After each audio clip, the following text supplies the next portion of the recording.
إلهينا سبحانه وتعالى نقوم هنقيا سنة كور سنة كي لبادي كوني لبادي لاتنكي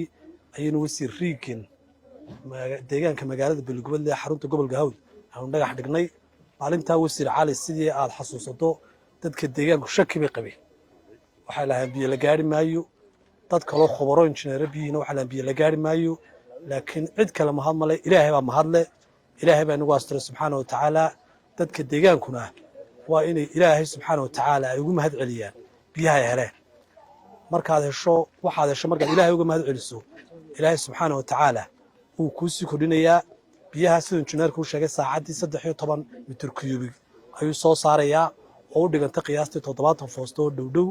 oo wax Ilaahay lagu farxo 7 wakaaladoodna magaalada waa laga hirgelinayaa tiyooreysa ay taatay maanta inuu ka cabano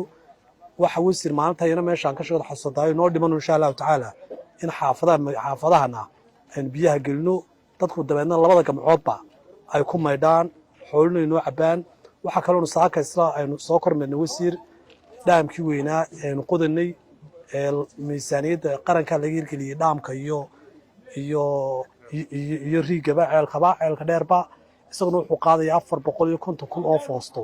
ayuu qaadayaa oo dadka deegaanka cabayaan oo wax Ilaahay loogu mahadnaqo miisaaniyadda qaranka laga fuliyay kasoo madaxweynaha Jamhuuriyadda Soomaaliland wasiir waad ku mahadsan tahay waxaan xasuustaa markii miisaaniyadda aad ku dareysay culayskii ka fuulay dadkii ugu horeeyay arinta kala hawlgalay markii warsay aniga iyo wasiir Liibaan ayuu ahaa markaa wasiir ku-xigeenka arrimaha dibadda haba filay Liibaana adiguna aad baad noola dadaashay markii lana doortay heed ayo dhammaan shaqaalaha hawlwadanada wasaaradda biyuna aad u mahadsan si gaar ah waxa wasiir u mahadsan dadka deegaankuna inay maamuusan ay tahay injineerkan dirir inoo biyaha inoo hirgeliyay inta halka magaalada u joogay inay biyaha siir galaan dadka deegaankuna labada mashruuca dhaamka iyo mashruuca ceelka dheer riigi waa wixii ugu weynaa deegaanka la hirgeliyo biyuhuna waa baahida koobaad baahida labaad maaha dadka deegaankuna waa inay ilaashadaan anigana wasiir aniga xildhibaano nasiib ayaa igu simay alxamdulillah rabbil caalamiin Ilaahay baana mahadle wax kale insha Allah ta'ala way qabsan doonaan